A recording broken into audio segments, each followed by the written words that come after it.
binding the signatures into the cover is probably the most exciting and at the same time scary part of the process of making a junk journal.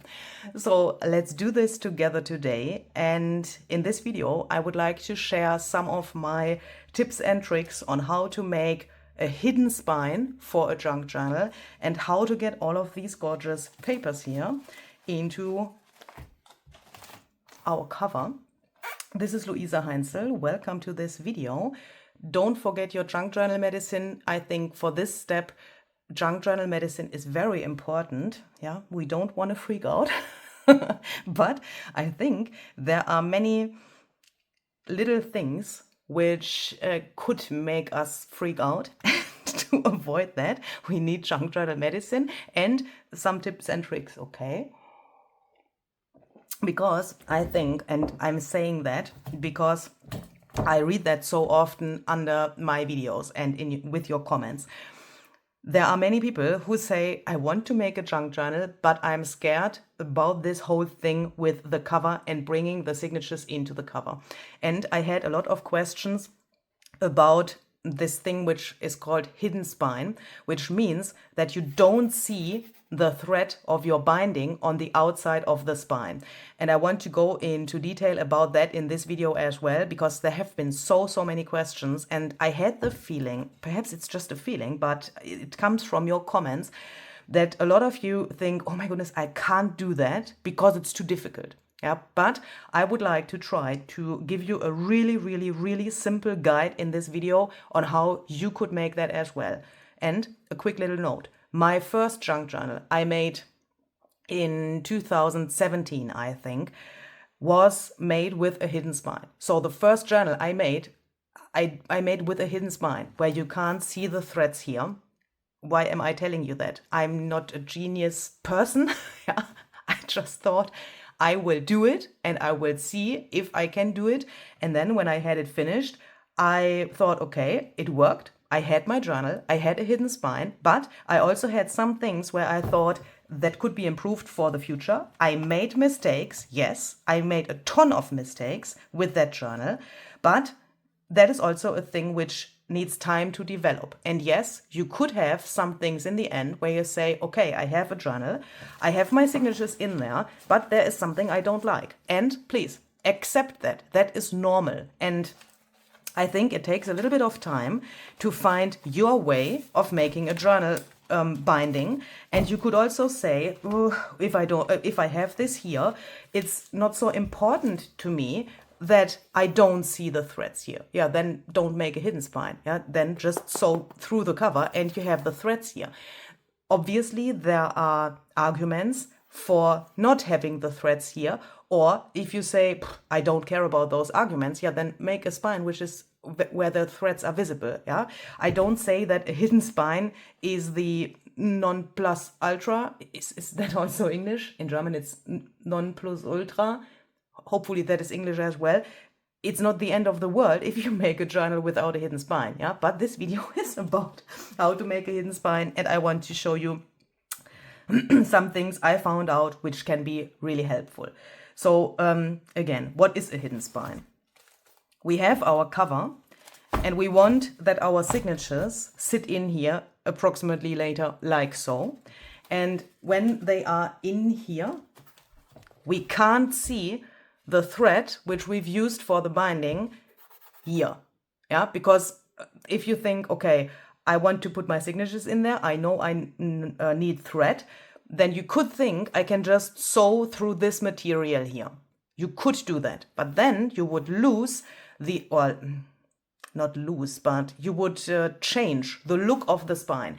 Because imagine the binding threads would go along here, this whole thing would look completely different. And another thing is, at this point of the cover, I couldn't even sew through here because this is in the way. Yeah, when you have made a cover like this, in my opinion, you can't do a visible spine anymore or a visible binding anymore, because how would you sew through here? How would you make holes through here without having this in the way. It is not possible anymore. That at the same time is for me an advantage, because I can think about my cover, I can think about the whole design of the cover before I put my signatures in here. And I have way more possibilities to create my cover. Because imagine, please, imagine we had put the signatures in the cover before we made this.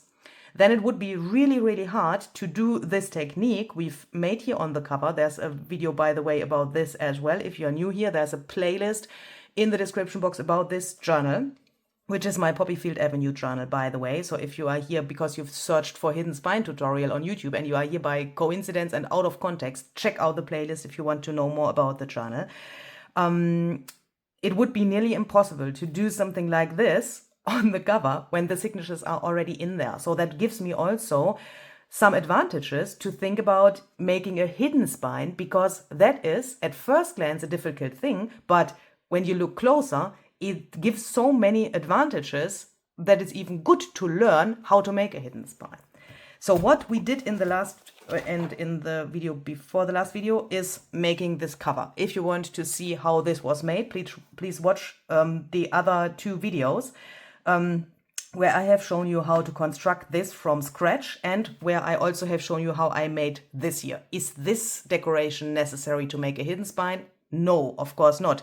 You could also just use a plain cover. Yeah, that would also be possible. But what do we have here? We have already fabric in the inside. And that is something, if you have never done this before and you had questions, especially under the videos of my Raggedy Turtle Bloom journal, and there were also questions under the Tattered Bunny collage, how is that called? Tattered Bunny collage book was the name of the other journal, where I had a similar cover to this. And there have been a ton of questions. How the heck could you get the fabric to the inside, but you don't have the sewing of the binding threads on the outside? And now, if you had questions about that, please listen very carefully, because there are different possibilities on how to make something like this. Because in this case, we already have a fabric here, right? We attached that in the other video because of the decoration of the fabric on the outside, because of the sewing here. I've talked about that in the other video, that I made this here with my fabric, and then I put the fabric here to the complete surface of the inside, because I wanted to sew around here and to have my sewing also on this fabric. I've put it already in here. But please listen carefully. If you want to make a hidden spine, you could also leave this blank until this step where we are now. There's absolutely no difference. Please have that in mind. I did that only because I wanted to have my sewing here in the inside. And no matter what you have here, if here's fabric or nothing, you can still do a hidden spine. Yeah. The only difference is a little bit of the construction. I mean, no. The construction, I'm sorry. The construction is still the same, but the size of the fabric we choose is different. Because, please imagine, this was not here. Yeah, imagine this fabric was not here. We have the pure blank cardboard in here, and the fabric is not here because you don't have a sewing machine, or you have forgotten to put that in here, or you did it on purpose that this is blank. No matter what the reason is, then the construction looks like this. You need a piece of sturdy material. This doesn't need to be very, very, very thick. Yeah, so this is way thinner than my material for the cover is, but you need something which is not too flimsy. So I have chosen this here. This is, I think, a piece from a packaging, or so. You could use a piece from an Amazon packaging, you know, this sturdier envelope material, which Amazon gives you for free, or whatever you want. Yeah, but choose something which is not too flimsy, because we want to make holes in here and we want this to be a really sturdy piece. And this piece will later on go on here, but it will be invisible. So that means even if here is no fabric, you can do this thing. Yeah, make a piece which is this exactly the same height like your journal is. So in my case, that is 22 centimeters. So this piece, and this piece is 22 centimeters in height. It's 3 inch wide because my spine is also 3 inch. The mixture between centimeters and inch in my case is just because of technical issues with my brain. Yeah. I did that because it's easier for me to measure and it's easier for me to make a template, which we will need to make the holes here. You could also do everything in centimeters. There's absolutely no difference if you have 3 inch or what is that? Approximately, 3 inches, approximately 7.5 centimeters. There's absolutely no difference. Yeah, you just need a piece which fits in here. And when I say it needs to fit in here, please make sure that the following thing is the case for your journal. And I say that so aggressively because I did that wrong for so many journals and I wanted to bite into my own, when I did that and realized it way too late. The problem is when you take your piece and you put that to your paper trimmer and you trim it. Your paper trimmer has this, when you put it here and you cut it with your paper trimmer says 3 inch and it cuts this off here. But then it's exactly 3 inch and it can be that the width of the blade of your paper trimmer makes this a little bigger than 3 inch. Yeah, because it's a paper trimmer and let's say this was your paper trimmer, okay? This line here, can you see how thick this line is? How to know where you put that? Do you want to put it to the center of the line or here or here? Where do you put that? And depending on where you put that, it could be that this piece is too big. If this piece is like a millimeter too small, no problem. But if this is too big, the following thing would happen. It's not too big, so I need to somehow imitate this situation. It would then sit here and you can't close the journal anymore. It can happen that you put this here and with your eyes you see, oh, this is 3 inch, everything is fine. Don't trust your eyes, please, okay? And when I say that so aggressively, I don't mean that bad. I just want you to avoid these mistakes I made, because why am I making these videos? To help you, and you can make your own mistakes. You don't need to make my mistakes, yeah?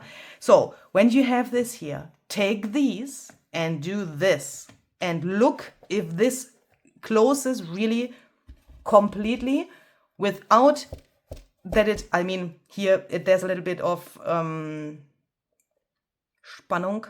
What is the word? I don't know. It comes back because of the fabric, yeah? But when you see this here, and if this was too big, you couldn't even close it like so. That wouldn't be possible. You would realize that you do this and then you can't close it completely. That means this is too big.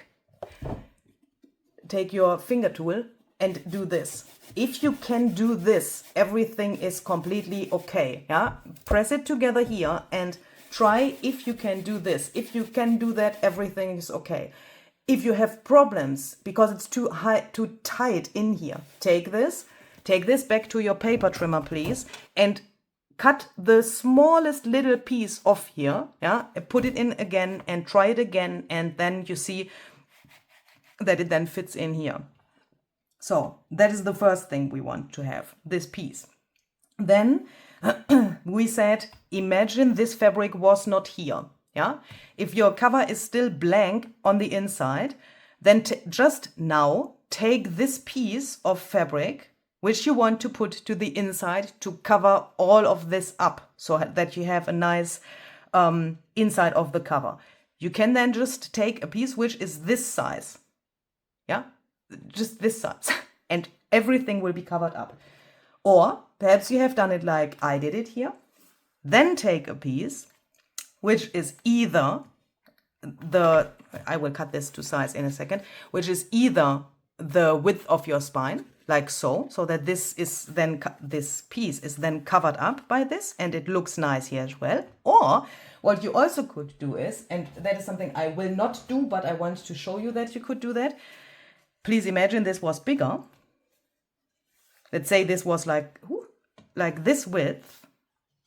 Then you could also take a piece which is like so, the size. And if you use that, you could attach it later that you have a pocket here and a pocket here, or you can just glue it down. What am I trying to say here? It doesn't matter how big the fabric is for this step. The only thing which matters is that we can cover this up, yeah, because that is the whole idea of the construction. The fabric, no matter which size, will cover this up. The threads for the binding will later on be here. And because we glue this here then, the threads are not visible here because they are just hidden in between here. And that's the reason why you can't see them. And that is hopefully an answer to your question, how the heck could you manage that you don't see the threads on the inside of, on the outside of the spine. So what we are going to do is do we take this already? Yes, we take this. Then we take some glue, if we can open it. This is bookbinder's glue. Could you use other glue? Yes, but in my opinion, and that is only my opinion, if you ask me, Luise, what shall I do and what shall I use? Use bookbinder's glue, please, because then your journal will not fall apart in the end. At the moment, I have this here. This is called Planatol. I don't know if this is available on Amazon USA, but you can use any kind of bookbinder's glue. I think there is not so much difference between the different brands. I would probably not choose the cheapest bookbinder's glue, yeah. But the thing is, bookbinder's glue is made for making books. And it's made for gluing, that sounds so weird, but it's made for gluing something like this to this. So that is, for me, in my opinion, the best glue on earth for doing something like this. And that's why I use it. So then we take this, and I want, even if the signatures will be on here later, I want the word poppy here, because in between of the signatures, we will see this fabric. So I want to choose a portion which makes sense here, and I think this could be like so. Yeah, okay. So then we take this and we put a portion of our glue on here and cover the piece here with the fabric. Don't, even if you think, oh, that's a fancy glue, she says use that, I don't believe her. Don't take a glue stick, okay? Just don't take a glue stick. If you want to try this with another glue you have, because you don't have bookbinder's glue, and if you think, okay, I will try it with the things I have, I don't want to buy bookbinder's glue. If you want to use another glue, then please choose a liquid glue and nothing like you know, a glue stick that will not work. Also, double-sided tape. Don't use double-sided tape if you want to be happy with your journal.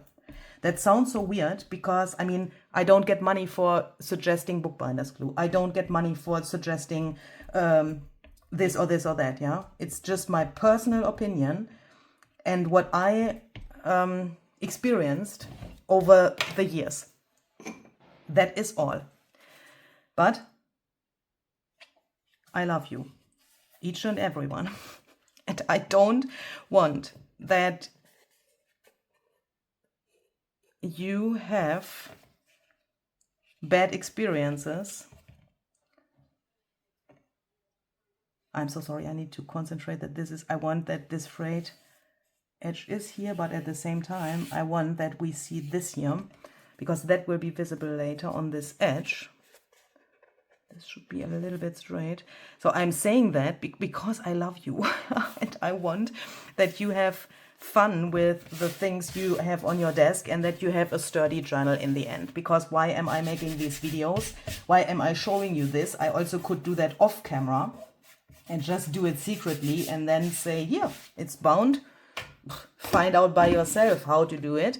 But you have questions, and I really, really appreciate that you have these questions, because that means you are watching my videos and you enjoy watching them, and you enjoy what I have to say here and what my advice and my tips and tricks and so on.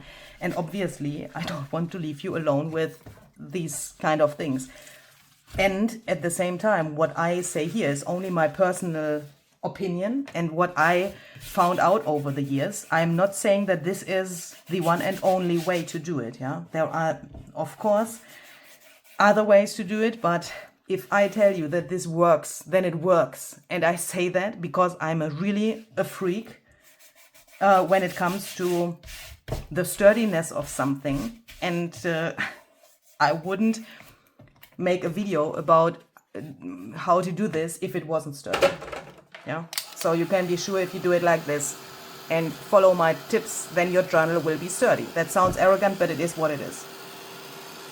And it is, yeah, what I learned over the years. Oh my goodness.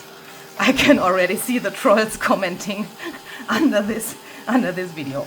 Yeah, so we are going to dry this. I will quickly do that off camera to avoid that my new phone is going to die. If you know, you know. And then we can go on. So here we go. This is dry now, and I also quickly went around this piece with my sewing machine so that when this is in the cover later, it looks like we had sewn through here, and you know, we have the sewing on the inside, and if here was no sewing, that would for me look a little bit unfinished or so, but that is of course an optional step. You could also just leave it like it was before. It's just, yeah, just a little additional visual thing. Now I like to fray this here so that this looks nice and a little bit wonky, even if the piece itself is a 100% perfect rectangle, this piece I mean. And we can now also decide, I will do that here in a second as well, but I have some problems. I can see them coming here because here is paper on the fabric, and I'm assuming I can't do this here. Look, it stops here. This is a little problem. So I want to decide what I want to do.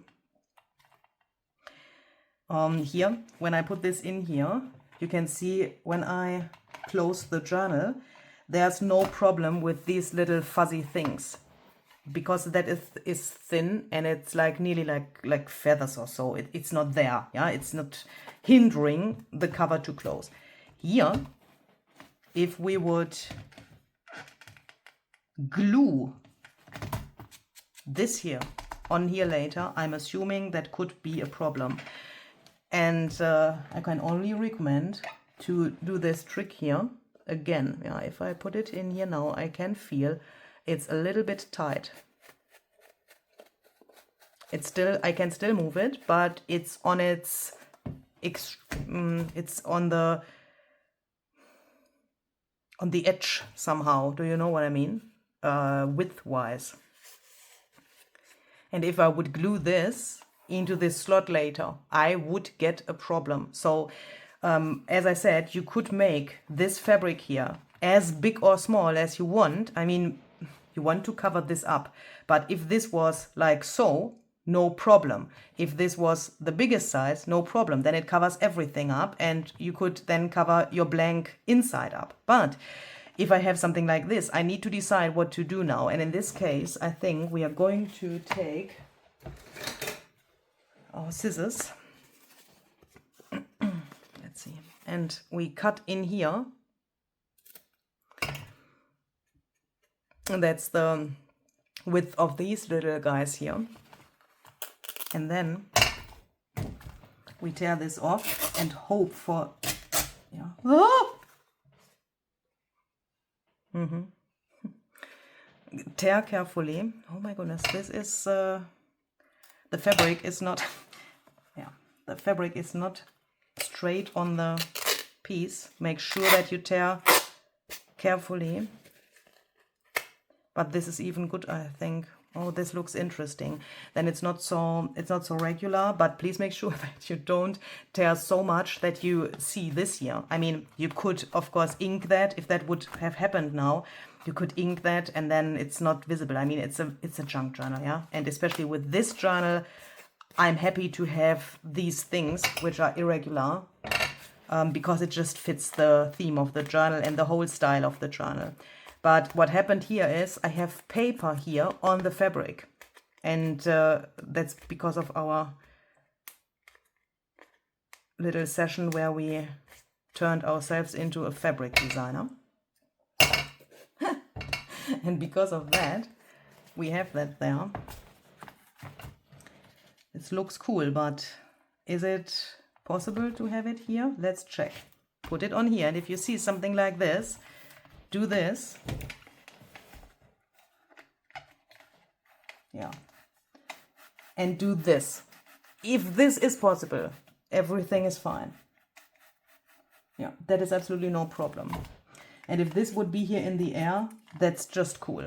Okay, so then we can decide what to do with the top and the bottom of this piece of fabric. This is perhaps a little bit long. So we can fray this as well, because then we have a nice additional thing here. There are also some people who take, in this step, 2 pieces of lace or so, and then you could put that behind here and here so that it peeks out on the top and the bottom. In this case, I find that lace is not so the right material for this journal. It doesn't fit to my vision of how this shall become in the end, but you could take lace, cut a piece and put that behind here, or you could also glue it behind here. You could also glue it. No, don't glue the lace here. That is not so good because the signatures will go here later and that could make problems. If you want to use lace, choose the thinnest lace you can find, glue that here and here, and then you would also have something like this which peeks out here. If lace is your jam and if it fits the style of your journal, you could do that. And here, this is this weird edge of the fabric. Let's see if I can. Oh no, it doesn't work. Wait, what to do? Now I have cut in there. Oh no.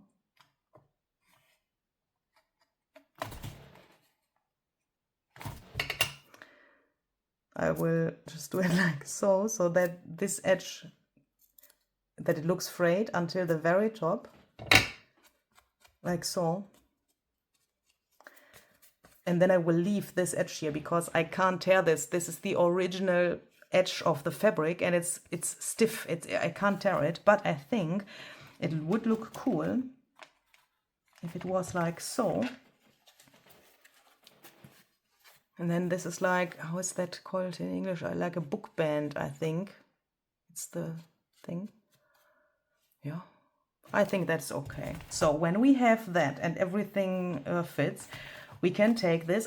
And if you would have chosen this big piece of fabric, yeah, then you would now have this, but your fabric is not only this small, but you would have a flap here and a flap here. Yeah, your fabric would just be bigger, and you would then take this piece where the cardboard is on the back, and you work then in the next steps with this piece. But the size of the fabric doesn't matter. This fabric here could also be over here. Then you would just have this piece and 2 flaps here, so that then this piece would look like this, and the fabric would be here, and you would take the whole thing and do the next step. Okay. So then we take this, and now it is very important that we take something to mark the top. So we said we want this here on the top and this on the top, so I turn it like so, and I do this. Please don't forget that. Here is the top. Even if we measure everything now, and even if we make our holes for the binding very accurately now, we need to know where the top is, and we can't do it like this later. that is not possible. It will, for some reason, and that is somehow a mystery, miracle. What is the word? No, not miracle. It's somehow weird, but you can't mix the directions anymore. Yeah, you need to stay with this direction, because we are going to make a template now, and also for the template we want to have an arrow where we see where the top is, and we want to use our template. I will go into detail about this in a second. We want to use our template later on like so. We can't take this and do it like this. It doesn't work. Yeah, please believe me, I have been there. Even if you think, oh, that is not so important, it doesn't work. It just doesn't. So this piece is just a piece of paper. Doesn't have to be a fancy thing, but make sure it's a little bit, you know, sturdy and not 60 GSM or so. Yeah, just a sturdy piece of paper. And this is exactly the size of this other piece. Yeah, it's exactly the same measurements, which is in this case 3 inch by 22 centimeters. And what I have done off camera, and that's just because of my eyes, I have taken this because otherwise I would need to put my head over here and then you couldn't see anything anymore. I have taken this and I have measured here where half of an inch is. And each half of an inch I made a little mark so that I could make my lines here. So you can see 1, 2, 3, 4, 5 lines. That is because we have 5 signatures. If you have only 4 signatures, you need 4 lines here. Yeah. Then the distance is also perhaps a little bit different. If you have, yeah, that is confusing. If you have 3 inch of your spine, but only 4 signatures, then you have a bigger space in between of the signatures. If you say half of an inch in between of the signatures, and you would have only 4 signatures, then your spine would be not so wide. Yeah, but this is the distance I want to have in between of the signatures, and I need as many lines here as I have signatures, because each line gets a signature later. And then I want to find the middle of this, and since I know that this is here 22 centimeters, that means it's the half is 11 centimeters. So I will quickly make a little mark here where that is. And then we need to make lines here now in the other direction, because we need to know where we want to put our holes. This here is just the position where the signatures will later be in the journal, like so. Yeah, but now we need to mark where we want to make the holes into the pages. And for that, I like to take one of my signatures in this journal, and that is perhaps also a point which you would like to have in mind for this step. In this journal, we have the pages in different sizes. Not all of the pages have the same size. If you have a journal where all of the pages have the same size, you can now completely ignore what I'm saying, yeah, what I will say in the next minutes. But if your pages are in a different size, then please have in mind what I say now, because I want to make sure, this is just for reference, what I want to do next. Yeah, so I will line up these pages exactly like they will be in the journal later, so that I can see what I'm doing here. So I bring them into the position they need to be. As I said, if you have all the same size for the pages, just ignore that, because that is not important. But if you have it like so, let's take a paper clip, because the problem is here where to poke the holes. Because I would say, and that's only my personal opinion, we don't want a hole here, because, you know, that is just, it's stupid, because then this portion of the paper would be destroyed. I would rather have a hole here than here, because if I have it here, the thread holds this, this, and this. If I had the hole here, this paper wouldn't have a hole, and with that it's not so sturdy. So what I want to say is, try to find positions for the holes where it makes the most sense.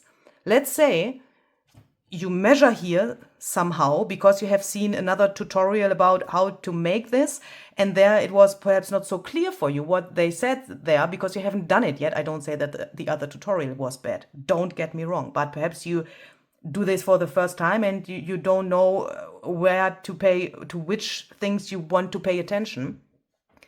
And you have measured something and your measuring says the hole needs to be here. Do yourself a favor and don't put the hole here. Why not?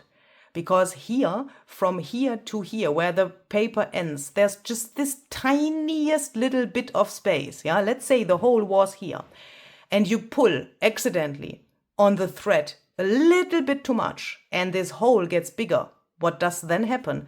Then this part of the paper tears and you have a really ugly little corner here in the end which comes up.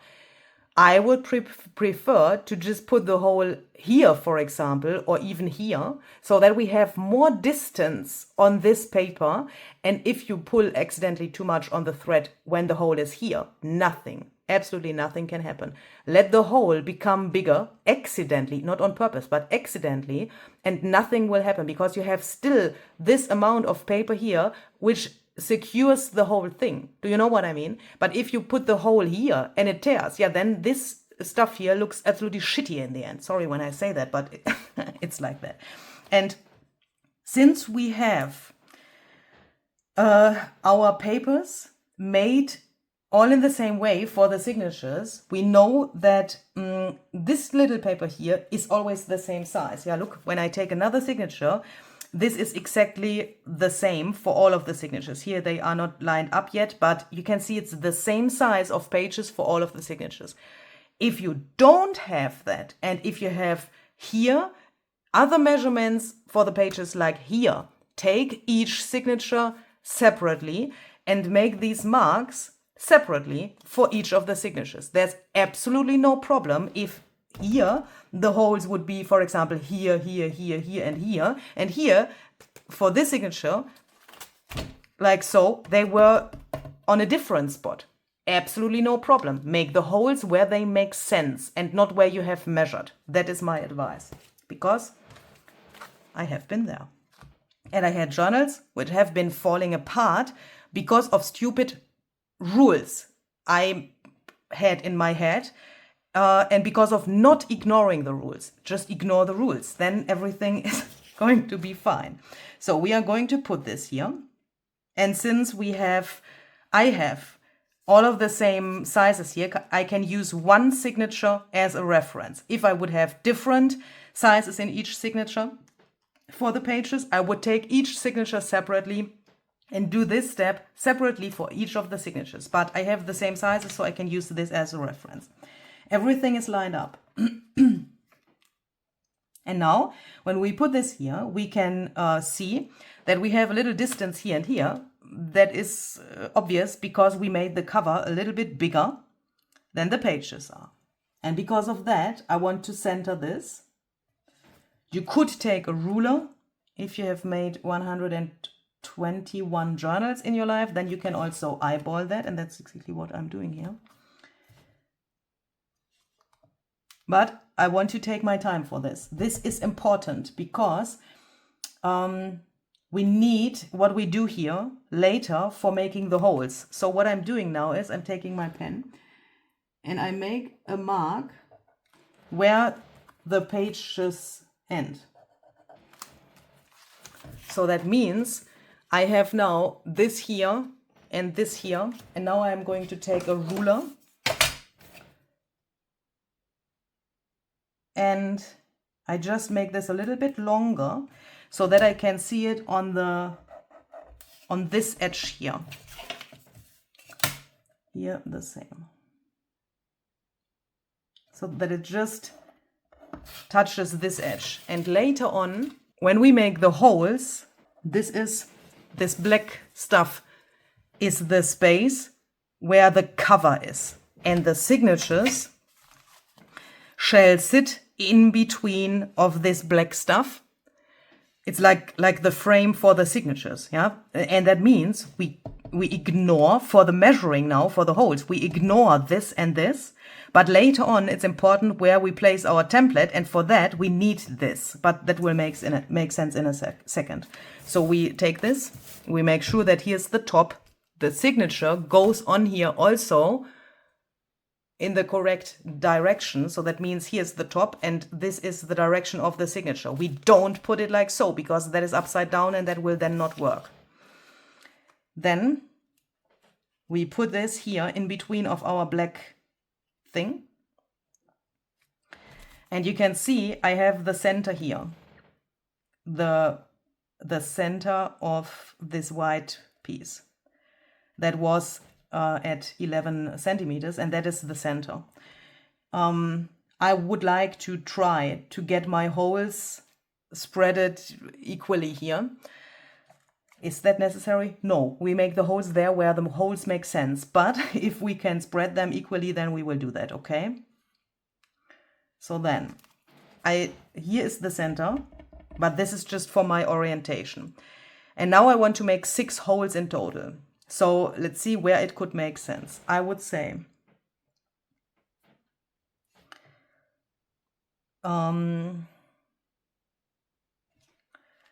let's go from the center 1 inch to the left, 1 inch to the right. I like to start with the 2 center holes, because I can then orientate here and I can do this, yeah, and then I have already 2, but perhaps it's also only my brain.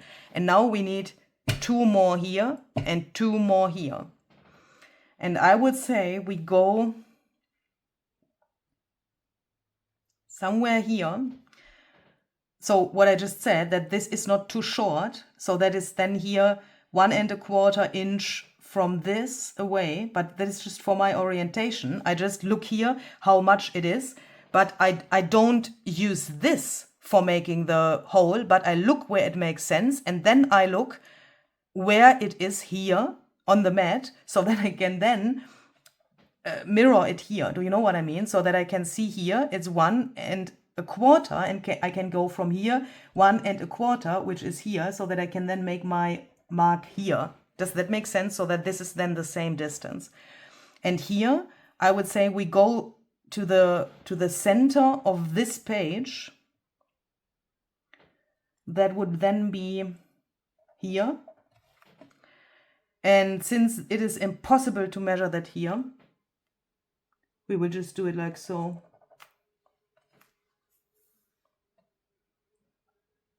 It's not 100% the same, but that doesn't matter. The whole makes sense here, and that is what matters. 1, 2, 3, 4, 5, 6. 6 holes in total, okay? So then we take this, I line this up here, and now I want to take my ruler, and now I really have problems because my camera is hanging over here. I'm hoping that I don't scream at you now, because I'm very close with my mouth to the microphone. I'm sorry. Because I need to see this, and normally I would put my head directly over this. So we line this up that it is parallel. Just make a line, because that gives us now the first hole, the second hole, the third hole, the fourth hole, the fifth hole. For these signatures, I mean, it's the first hole for the first, second, third, fourth, fifth signature. I just make a straight line, and that way they cross. We make the holes in a second. Hopefully that makes sense. This is really hard for me to explain, because on the one hand, I think if you are one of those people who watch my channel and you already have done something like this, then you might think, what the heck is she talking about? I already know that. On the other hand, there are people who have never done this before, and I want those, you perhaps, to be able to follow as well. And that is for me pretty difficult because I have done this for so many journals already that it is hard for me to bring myself into this position of someone who has never done it before. And that sometimes feels like I am explaining it like I would think you were an idiot or so. But sometimes I also think it's so clear what I'm doing here. And then I do it, I mean, for other videos, and then I do it. And then you have so many questions where I then later on think, yeah, Luise, if you had explained it more detailed, then it would have been clear. And then when you have the questions, I see the problem, but sometimes I don't see the problem in this moment when I do this, but only then later. And that triggers my monk. And that's why I'm explaining it really like, so as detailed as I can imagine it. And please excuse if you have already done this for 50, 100, 500 times, then you probably don't need this explanation, but then you probably also haven't clicked to this video. So 1, 2, 3, 4, 5, 6. So when we have that, we need something to poke our holes through here. Where is my awl? I have lost my awl. So here we go. If you want to make more than one junk journal in your life, invest in an awl. You could take a needle, yes, but we want to poke our holes not only through our template here, but also through this material. And if you do that with a normal needle, that is really, really exhausting for your hands. And it is also a little bit dangerous because the needle doesn't have such a handle like an awl has. And with an awl, you can also determine the width of the hole pretty well, because can you see it's getting thicker here? And with this little feature here, you can really easily determine how big the holes shall become. If you have a needle which is too small, where this is too thin, it could happen that your holes get a little bit too small, and then you can't get the stuff through it later so well. So if you want to make more journals than one, buy an awl. And please don't buy the cheapest awl, okay? I don't say that you shall spend a ton of money on an awl, but I have one which is very cheap and which have brought me nearly into hospital while I just was using it in a very normal way. Yeah, I don't want to go into detail about that, but please don't buy shit when you buy tools for making something like this, especially when it's sharp here, okay? So then we are going to put this here, and I have this to protect my table. We make sure that we take this and put that here where our arrow is, yeah, that this is in the same position. And now, please listen. Do yourself a favor and don't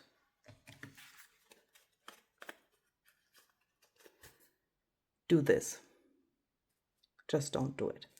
In the past, I have taken paper clips and put this on here. And this might seem like the tiniest detail ever, but for me it makes a difference. And if you ask me, how do you do this and what's your advice, then I can tell you, don't do this.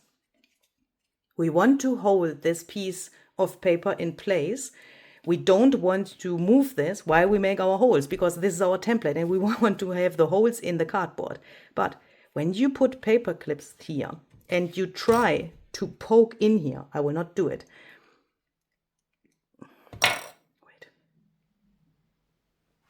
Imagine my finger was the awl. Can you see that?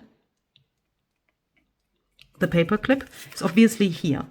It makes a little hollow thing under here.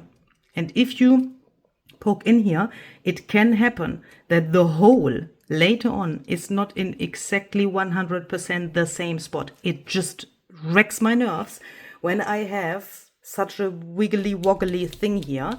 Imagine here were more paper clips to hold this in place. For me, that is not handy. Do something else instead.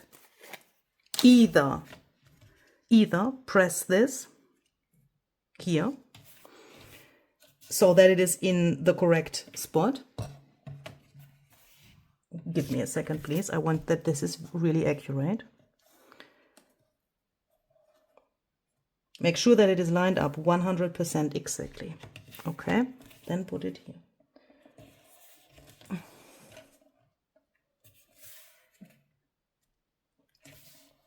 Like so.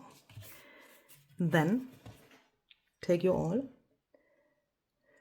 and do the following thing. That is also a trick I learned. Put one hand here, take the awl, and how can I show you that? Lay your second hand where you have the awl to this hand. Just lay it down like it was a sofa. And then you have control because this hand is not in the air. If I want to find the position and I have my awl in the air, yeah, that is absolutely not handy. Place your hand here and then you can take your finger here very easily and find the position. Have the awl in an angle, not like this because then you can't see where you poke. But if you have it like so, you can easily see the exact correct position. Press with your finger and make the hole. Then it's exactly in the correct position. And yes, this is not fixed here with paper clips or whatever. Take a needle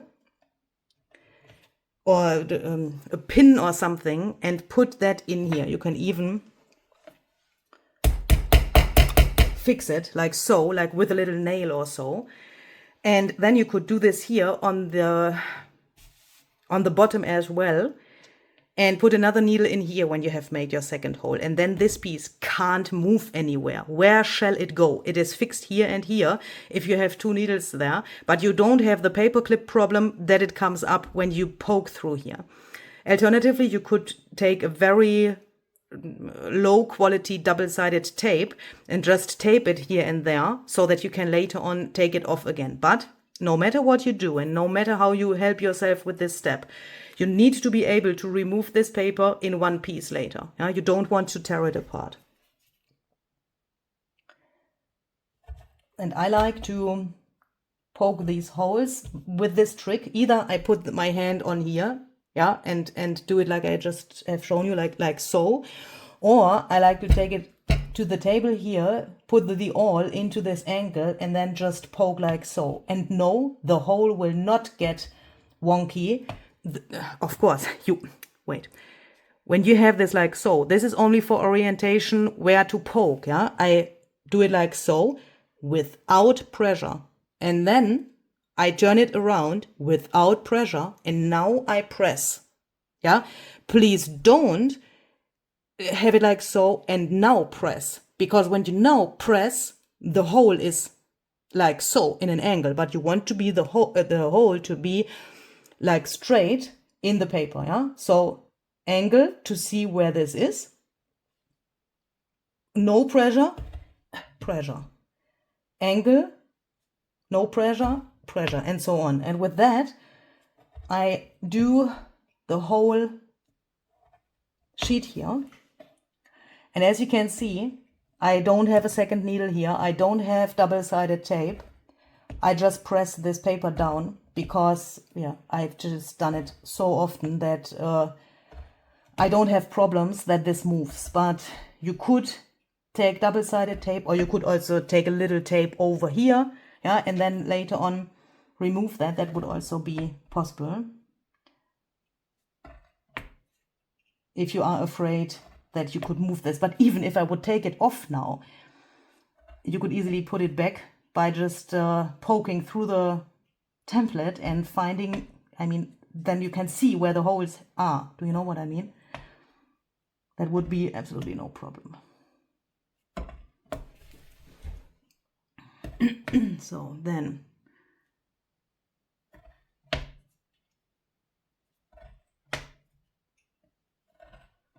when we have that,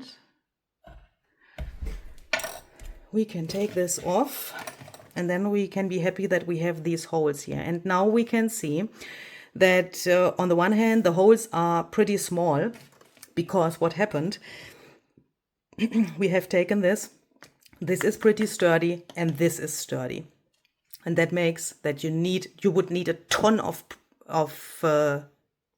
pressure to make the holes really big enough, because I mean, poke in here, this is sturdy, yeah? It's hard to do, but this is okay for what we have now. They are too small, still too small, but we can make them bigger.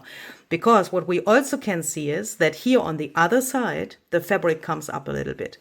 And this might be the tiniest little detail, but this wrecks my nerves. It absolutely wrecks my nerves. And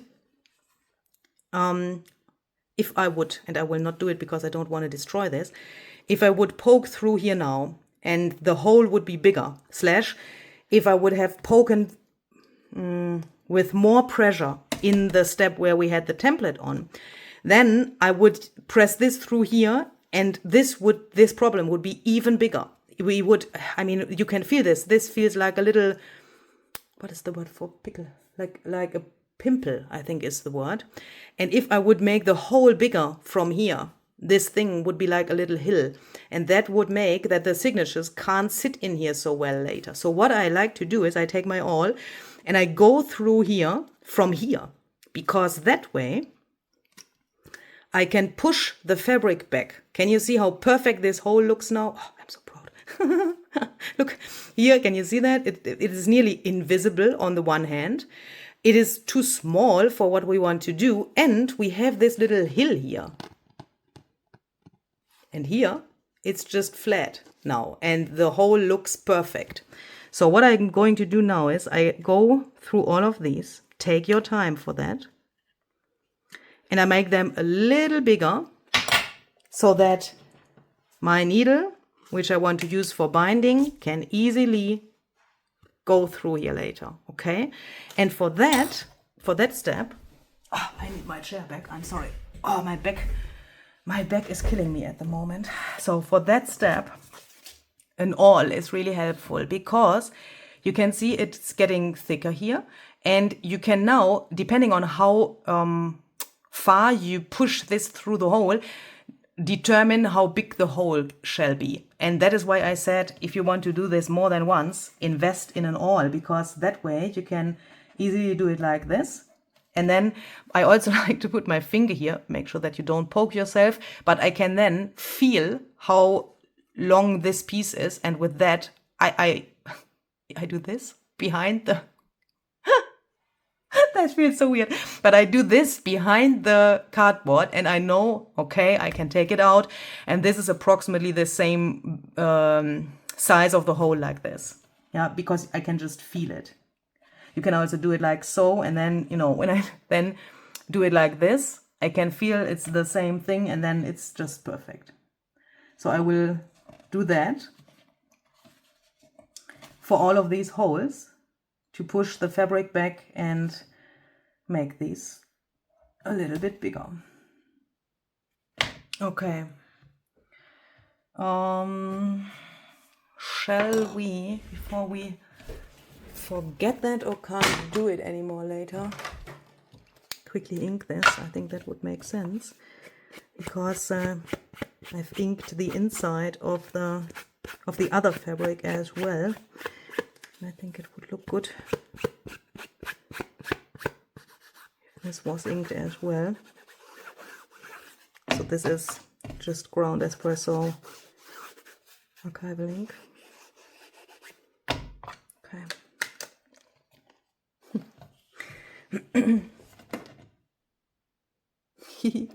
Do you know what I'm just thinking? And I have never tried that. Let's try it. Let's take the tiniest little thing which we could find for blending. If you don't have something like this, take a Q-tip. Yeah, I will quickly run into my bathroom and take a Q-tip. Here we go. This thing is even too big for what I was thinking, because I thought what if we ink these holes? I think this could look really, really cool. Let's blend this.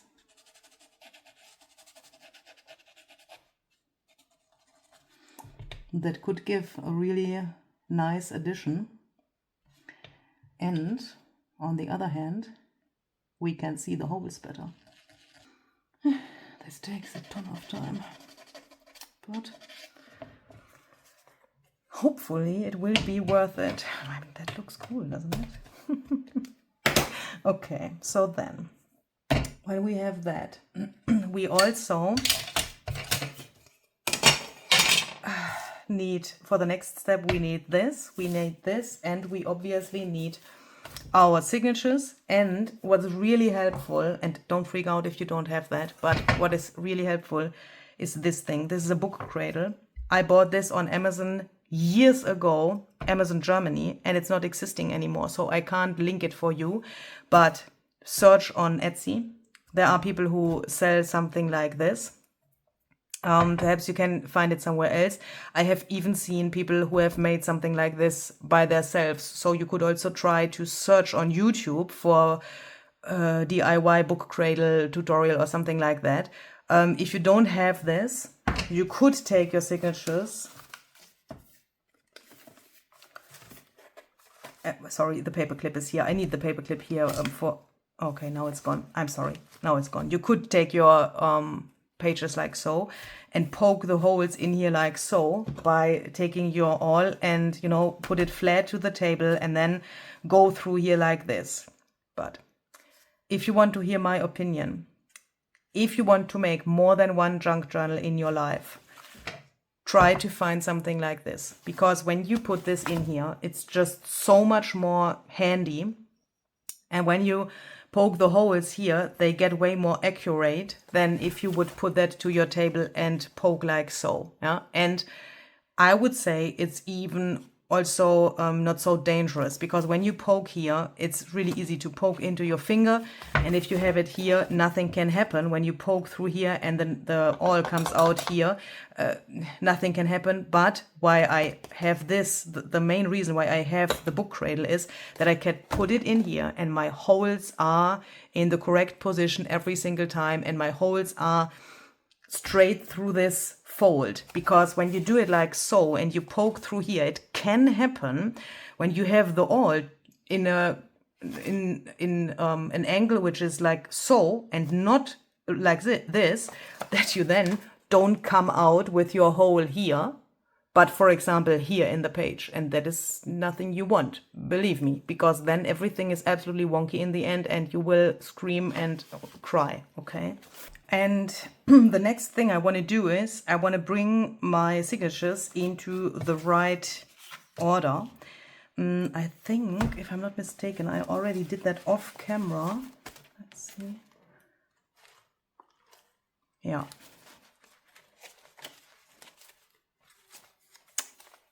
Wait. Yeah, that is correct. So these are in the correct order. This is the first one and this is the last one. They will go in to the journal like so later, meaning like so onto this piece now. What I like to do is, but that is a personal thing somehow, I like to start with the last signature. Somehow for me that is easier when I go with this one here first, like so, and then do the next one, the next one, the next one, until I come to the first one. So that means I take this whole pile here, I turn that around so that I have this first, which is the last one, and then I can go through this whole thing and, you know, just start here, and then I have everything in the right order when I have them upside down or so next to my table, next to my workspace here. So then the first thing we want to do is we want to bring the pages into the correct position. For this journal, if you have seen the other videos, that is a thing because of the design of the whole thing. Yeah, we have made several things here which at least in my opinion, make it necessary that we have exactly the correct position for the pages now. Because if you remember, and if you are new here, then let me quickly explain that. We did different sizes for the pages, and then we smashed and also with other techniques put some mediums on here so that we have an effect here which goes from one page to the next one, or sometimes even over multiple pages. And because of that, I want to make sure that I have really enough paper clips on here. If all of my pages were the same size, to be honest, I wouldn't care about that, because then I would just need to line them up all here and here, and then I could just take one paper clip on each side to clip that, yeah, because then I would be able to grab all of the pages with this one paper clip. But in this case, I need multiple paper clips to make sure that everything is in the correct position, also still later. And because of that, this takes a little bit more effort and time, but I think it's worth it to do that. These paper clips, what has happened to them? What the heck? How can you produce such a bad quality of paper clips? These are really terrible. Okay, so now when we have that, we have this little thing here, and everything is in the correct position, then we can take this and put this in here. And then I need my template, and I like to stand up from my chair for that step so that I can really look from here to this. We make sure that we have our template in the correct direction, meaning the top is here and it goes in here, there where the top is, okay? Because now I want to make sure that this black guide is exactly in the correct position, because we need to place our paper now, or the signature now, in between of these black marks, because here where the black is later on the cover, yeah, that is then just around here. And we need to make sure that this is exactly in the center of this thing, yeah. You don't want to line up the template like so, or like so, because then the signature is not in the center of the whole thing later. Okay, when I have that, I make sure that the template is really in this crease there. I take my awl, and now I can see here where to poke. Meaning everywhere where these horizontal lines are, I just poke a hole.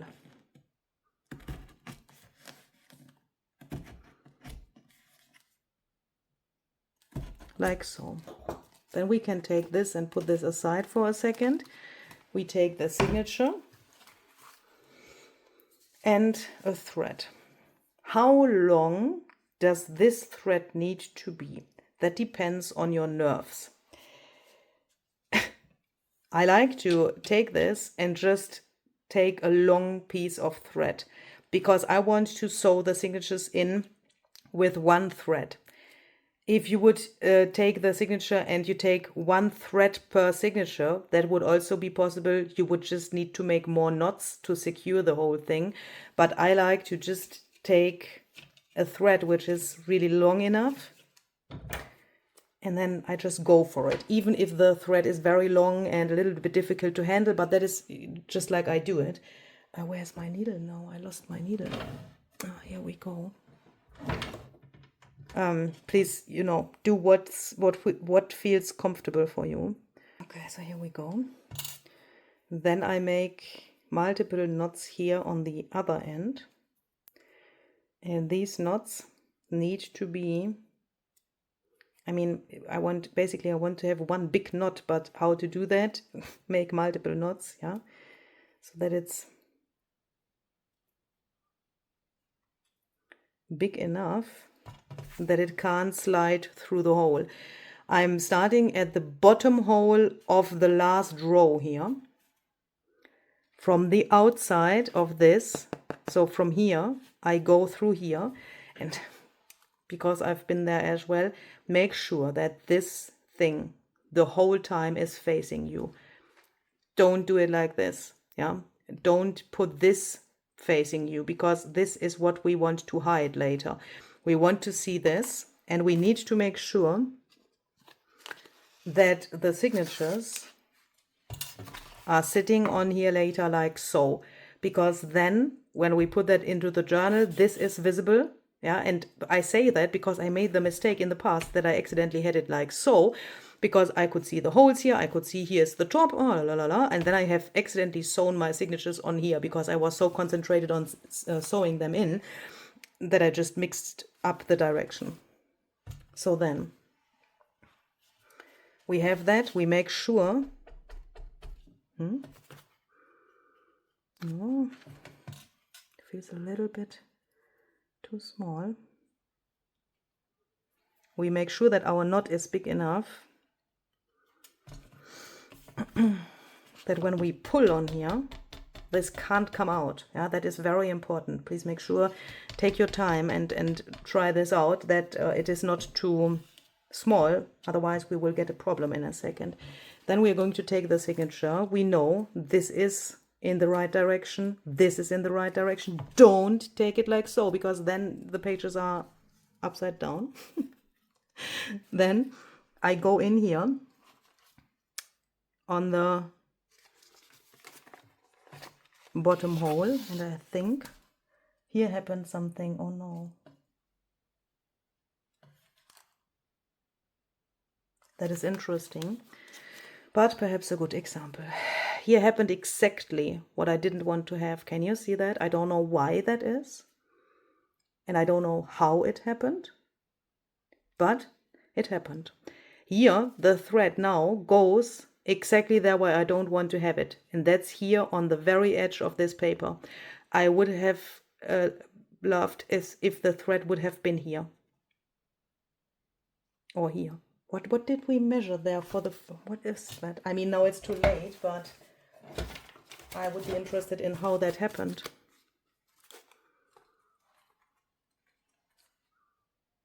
How did that happen?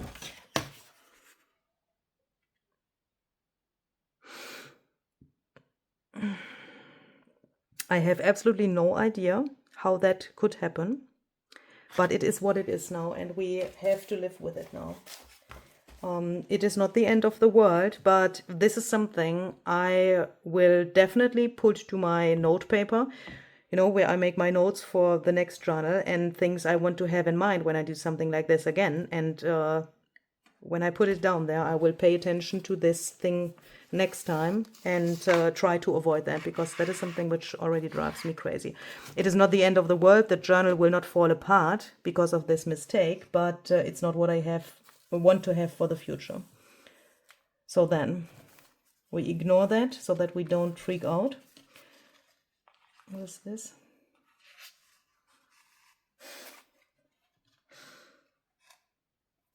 Why is here? Here's a little bit of my sewing machine thread, but I don't know why. Okay. We pull here. This doesn't have to be completely straight. Now I know why I hate to do this on camera, because normally I would do this way closer to my eyes, but I can't because the camera is over my head. So then this doesn't need to be completely tight. We go in here in the next hole and through this next hole here. So what I'm going to do is I go in and out and in and out with my thread until I come to the top of this whole thing, meaning I go back in here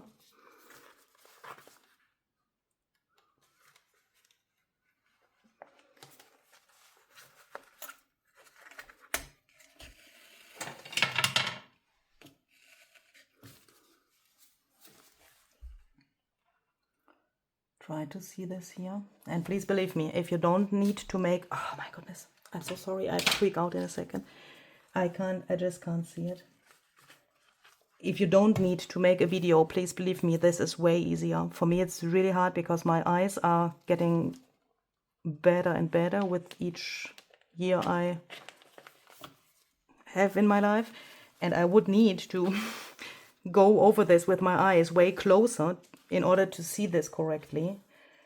And that makes it so hard because I can't do it because the camera is there. But please believe me, if you do that without the camera over your head and you can really put your eyes on there, it's way easier. This looks really terrible when I do that, but please just try it out. It's easy. We just go in and out and in and out.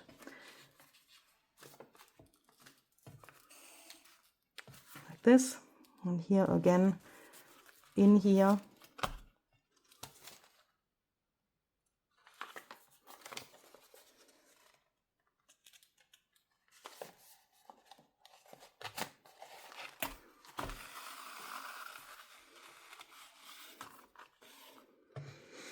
And out here again. In the past, I left it like this, so that then in each of the signatures there was this little thread visible here and here and here. And that is also a sturdy way of making a journal, I would say, or a way of making a sturdy journal. But we can also make it even more sturdy and go back with the thread. So that means I take this. Here is the knot now under here, and here's the rest of the thread. So I pull here to make sure that this is tight. I close this to see this here, and to make sure that I don't have any loops of the thread here and here. Yeah, make sure that here is no thread peeking out, because that can happen. It happened to me as well, that I thought I have pulled here, but for some reason here were loops. We don't want loops, okay?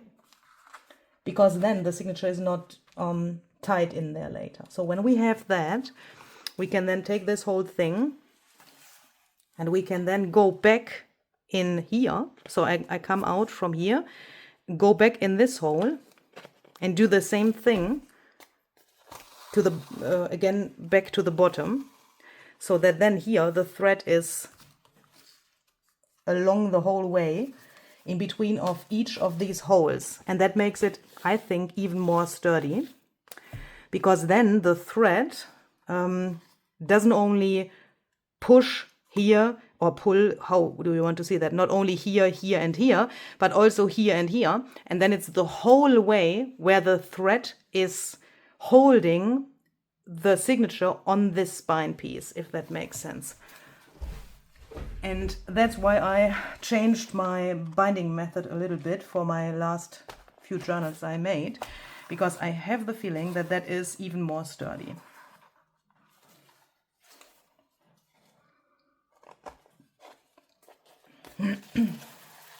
And again, it's nothing else than in and out and in and out. And you can't make mistakes with that, I think. Just go in and out and in and out, okay? No loops, everything is fine.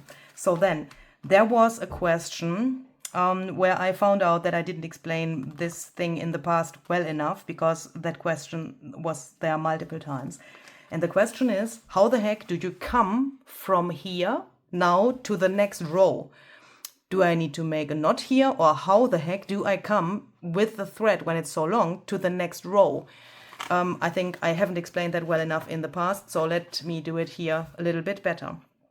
I don't make a knot here now because I have chosen the thread in the length that it is enough for all of the signatures.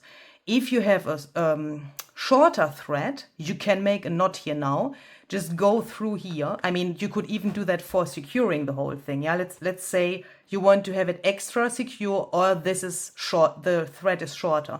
Then you could go through here. Ooh! Oh no! Oh no! Oh no! I accidentally went through my sewing with the sewing machine here.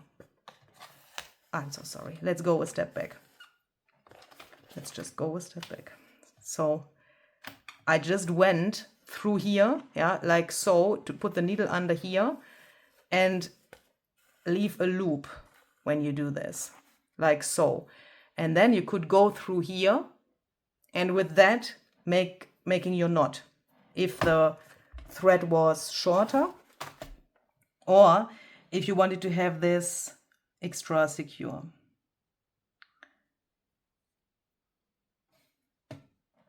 Just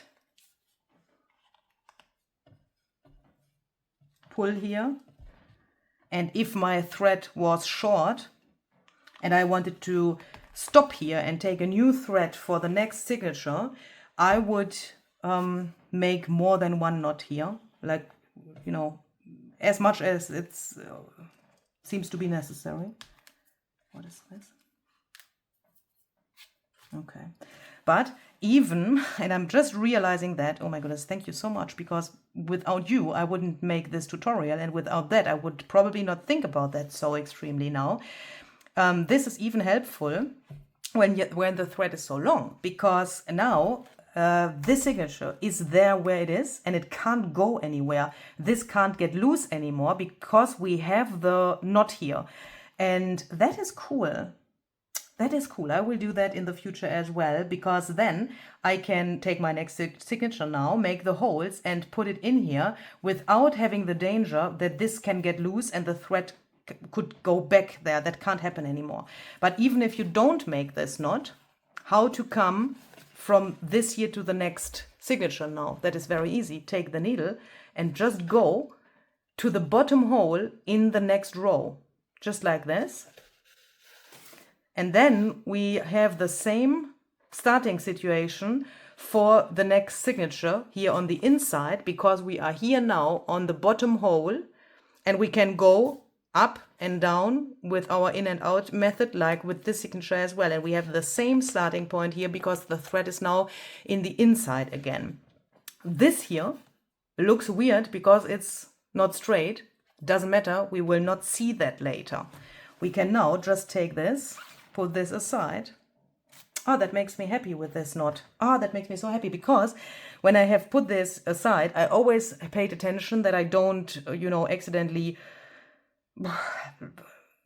handle it too aggressively or so that, you know, the thread stays in the position it needs to be. And now I don't have to pay attention to that anymore. That is cool, because it can't happen anything. It can't get loose or so.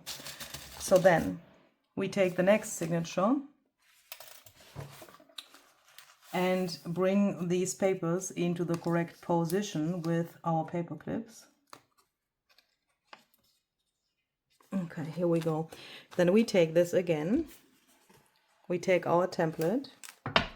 We make sure that here's the top, so that this goes in here like so. We bring this again in between of these black guidelines here.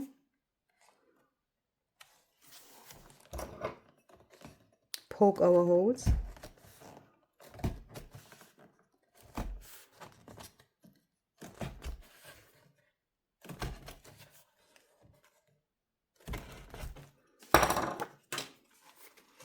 Take the signature, and now we do exactly the same thing like with this one. So we go in here on the bottom hole. I think I've just lost my mind. It must be. I've lost my mind. Why?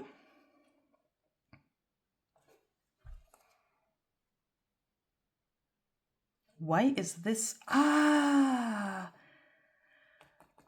We made the coffee dyed paper. Oh my goodness, we made the coffee dyed paper not the same size in each of the signatures. Do you remember? That was in the very first video where we decided that. That is why this happened here. Look, because here with this signature, the hole is there where I wanted it to be, but this page is bigger than this page. That was my mistake.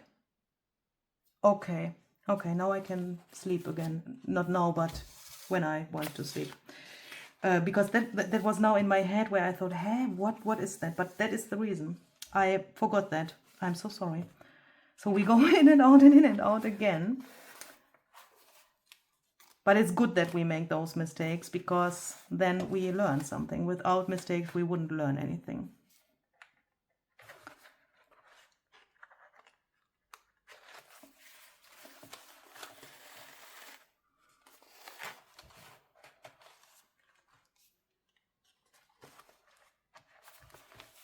And you can also, if it's easier for you with this step, first go only through the cardboard here and take the needle and the thread like so, so that you already have this here, and then go through the hole. Yeah, you don't necessarily need to go through both of the things at the same time. This is also possible, of course. Do it in 2 steps.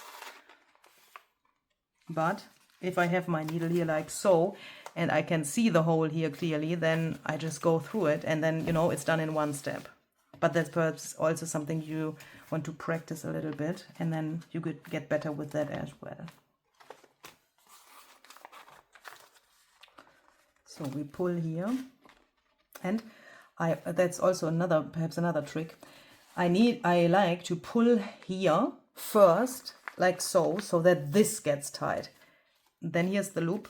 Then I take this and I pull here, because if this is not tight and I pull here, it gets more tight here than here. And you can clearly see that if you would do it like that, you can clearly see that then here is a little space between the signature and this thing, and here is no space. So if you would pull like so, it would always get tighter here than here. So what I like to do to make it, you know, equally tight is pull in the middle and perhaps even there, and then here, because then it's tight in the same amount of tightness, or how do you say that, all along this thing.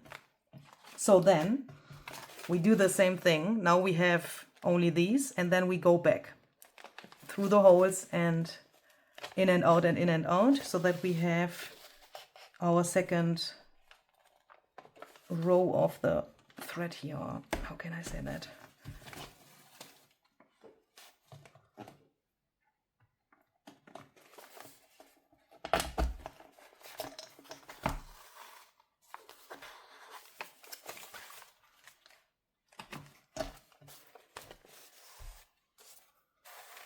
Okay.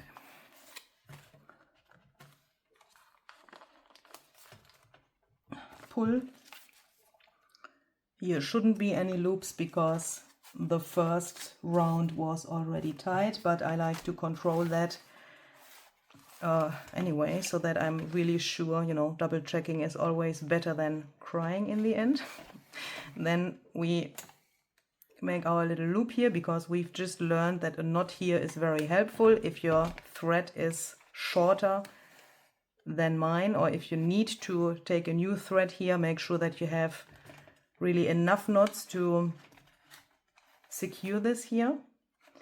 And then I go into the next bottom hole of the next row, and I will then quickly do the other 3 signatures off camera, because it's just exactly the same thing like I just did. Yeah, I don't want to wreck your nerves. So I'm again here, I will line my pages up, I will make the holes, and then go in and out and in and out, and we will see then in a second when I come out here with the rest of the thread, and then I can show you how to secure that as well. And I can already see that inking these holes was just a genius idea. It could even happen that I will put a little bit of effort and time into inking the holes on the pages as well here, to make little, like, you know, these used marks there. That looks really, really cool. Okay, so let me quickly put the other 3 signatures on off camera, and then I will be back in a second. Okay, so here we go. When we are here on the bottom, we just make one of our knots here, or 2 or 3, you know, like we did it here and here and here and here as well.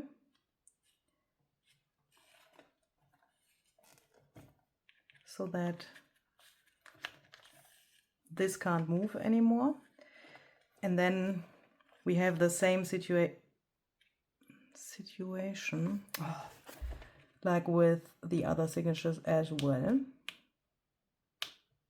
It's so, that is Murphy's law. With the last signature, there's always something like this or this. What happened here to me? It's always the same thing. Don't get frustrated when something like this happens on the last signature you sew in. I have the feeling that is a junk journal Murphy's law also. The same with this here. Somehow this thread is really sturdy. Somehow when I went along here, a portion of the thread got destroyed. So I had to cut it, make a knot, and then start with a new thread for these last, don't know, 10 centimeters or what this is. But that is normal. Yeah, please try to accept that. That is just normal. Since this is, and there's always a solution, since this is the last, the end of the thread, I don't want to only go with this knot here, but I like to go either under here or under here to make another knot and to connect these areas and to be really, really, really sure that nothing can happen here. And I just go in here and make multiple knots so that everything is really nice on here. Then we cut this, but not here, but leave it just a little bit longer. And then we already have something which looks we have something that looks like a book, and we can flip through this. But we need to bring this into the cover here now, obviously. And oh, by the way, if you now think she has talked about the bigger fabric in the beginning, we said imagine this was not on here, but you had taken this fabric for this. Then your piece you would have in your hands now would look similar to this, with the only difference that the fabric we had there, this here, would then be here, one part, and the other part would then be here. It would just be longer. Yeah, when you would have it here, then you would have one big piece of fabric here and the other big piece of fabric here. But the construction and the mechanism to hide this would be exactly the same, no matter if you have such a small piece or if here was a longer piece of fabric. What I then like to do is I like to take another piece of fabric. Doesn't need to be, this is pretty thick. It doesn't necessarily need to be very sturdy. Well, it should be sturdy, it shouldn't fall apart, yeah, but it doesn't have to be super sturdy and it doesn't have to be nice, because I just want to cover this up. And that has a reason. Look, we take this and I place this here so that it is slightly smaller than this piece, but that it still covers the row of the sewing here.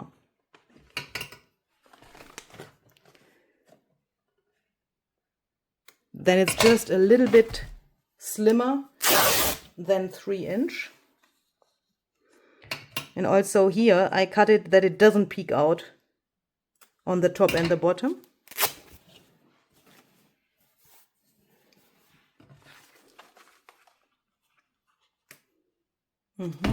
Okay. Then I'm going to take my bookbinder's glue again and I glue this piece on here. That has reasons. We will not see this piece later. It is just for, it is just for making the whole construction more sturdy. Because what do we have here? we have threads here which can move like so. Not much, but they move. If we put our bookbinder's glue on here, we can on the one hand make sure, and with this piece of fabric, that we have the glue all around these threads here. I want to really like, you know, how do you say that? Marinate, is that an English word? This stuff which you do with meat to make it more delicious. I want to put this around here and, you know, massage this in so that the thread on the one hand later on gets stiff with the glue, glued to the cardboard, and that this is really secure. With that, I also, you know, when I go over my knots here, I make the knots way more sturdy than they were before because here's then glue on them. Also, this little thing which we left longer, I put that to the other side here and glue that down so that the knot here on the very end can't open behind this construction. And when I now take this little piece of fabric, also here with the first knot, I go around here with my brush so that it is really, really covered in glue. That way, if I would let this dry, then the threads would be glued to the cardboard, right? But that is not enough for me. I take this, put this on here.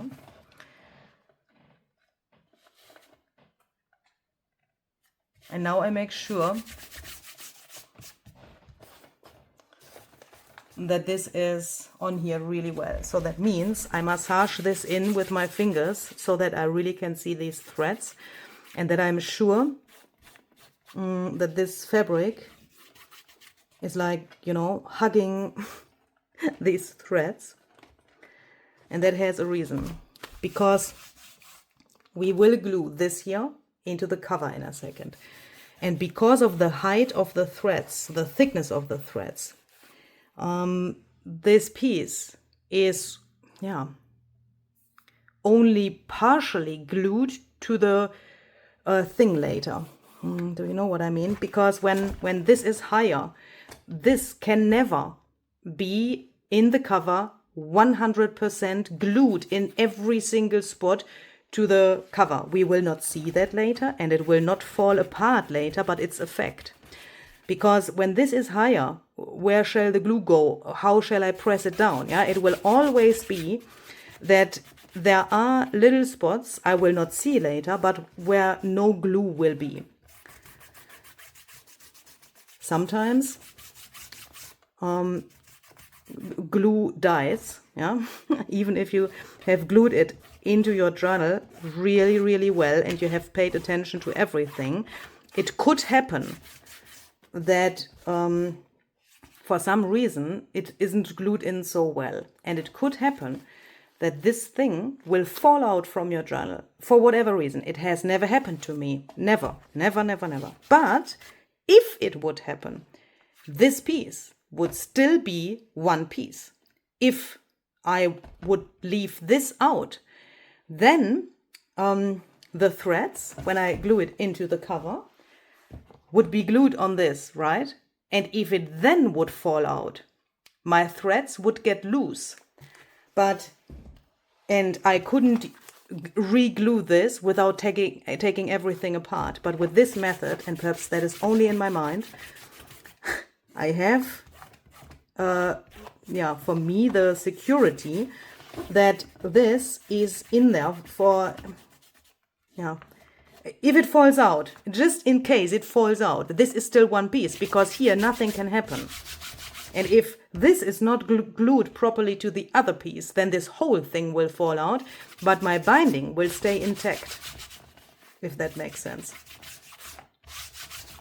And here I can press this down and make sure that this is on here really, really well compared to the next step. Because in the next step, I can only press from the inside to this and not here anymore, because there's the cover then. Because look, we take this, we make sure that we have this in front of us in the correct direction. And this will then go in here like so. Now, if you have the piece, if you have the journal with the bigger piece of fabric, then you would have this loose here now, and you would have this here, you know, this fabric here in the air and here in the air, but you would do exactly the same thing, but you won't only glue this down, but also the fabric, but it's no difference. Yeah, hopefully that is understandable. So this is in the right direction, so that we then can take this and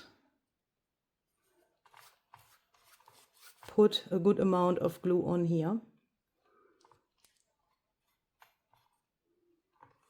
Make sure that that goes really to the very, very edge of this piece.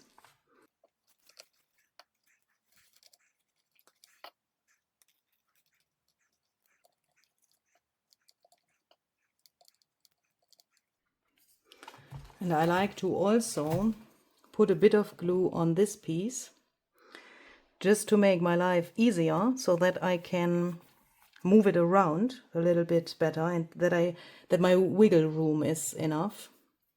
Because when you put the glued piece on this, piece with the glue on this glue, then you can move it around easier than on a dry surface.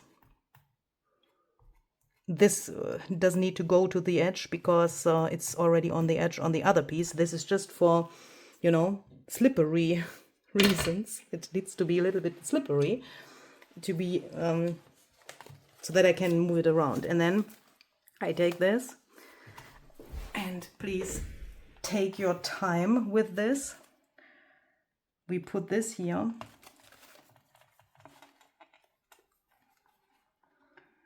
and line it on the top and the bottom by I just press with my fingers on here, because then I can feel where it sits, because I can't necessarily see the edge of the cardboard because of the fabric.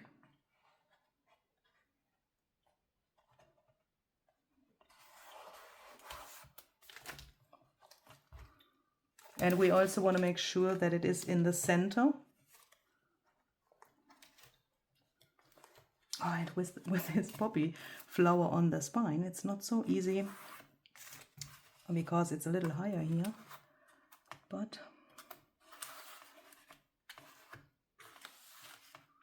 I look here where this is, so that I can see that it's here parallel and exactly in the correct position.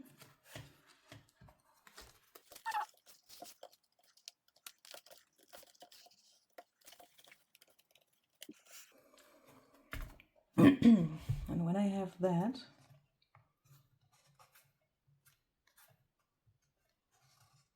I like to take my bone folder, and I go in here in between of the signatures, first in the closed condition, if that's possible, so that it now can't move to the left or the right, and I try to press this here down like this, and also from the other side. And that is now a little bit difficult because of the decoration here. I think I will just do that with my finger. And then we can carefully open it, just like this. And now we can press this down in between of the signatures, and that is what I meant. I think I need to do this with my fingers here in this case, because of the decoration here, but you can do that with your bone folder as well if the spine is flat. But that is what I meant when I put this white piece of fabric to the spine, you know, the thing we just did. Because when I now press this down, because of the threads and because of this whole construction, I cannot be 100% sure that this is 100% glued down everywhere and that the glue grabs everywhere, because I'm a human being and not a machine. And this is a handmade thing. But if this would fall out, the signatures would still be on this piece, yeah, even if it would fall out. And that is why I did this additional step a second ago. So when I have this, I will let this dry completely, preferably overnight. I would not use my heat tool in this step because I would like to leave the bookbinder's glue, you know, and let it do its thing. You can also take this and put something heavy on here and let it dry like this, so that the weight of the signatures, if it would be like so, can't lift this up again. Yeah, so I will probably put some bottles or so here so that it can dry. And just to finish this video, it is then, I need to be very careful. I would not do this if I wouldn't make the video now. Yeah, then I would just leave it for drying, but I want to show you how it looks now. And then everything is in here. And obviously no thread here. And then it's like so. I'm really sorry, I don't want to flip through it now because I want to give the glue the chance to dry, but that's it. That is how I make a hidden spine. If you still, and I'm really hoping that it's not the case, but if you still have questions, if anything was not clear enough, please feel free to ask, okay?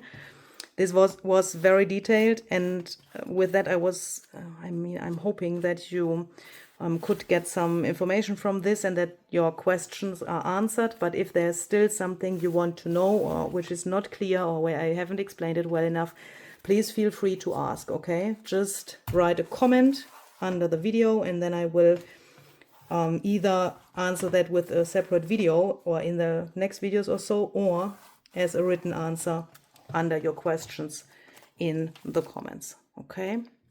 So have a very great and creative day and see you the next time. Bye.